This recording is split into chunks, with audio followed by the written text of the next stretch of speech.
sila ng mga different designs. O, diba? Ang ganda. Maganda yung ano.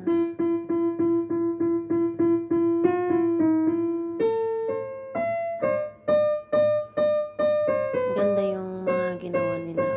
Parang may peacock pa dyan. Ito naman heart, tapos may cross. Ito naman, number 7.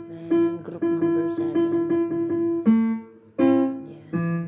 Hindi ko mawari kung ano. So, ito, flower, my heart. Tapos cake. Ang ganda na siya. Ang ganda siya. Number 13. Group number 13. So, ito naman number 5.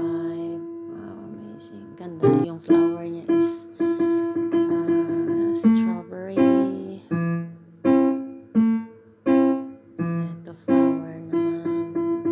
Tinusok-tusok na grapes. Okay.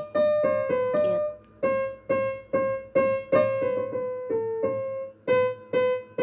So, ito naman, dalawang layer ng cake.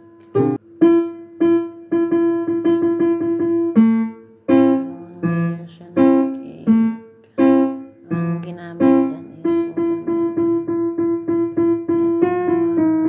Ito naman, parang flower.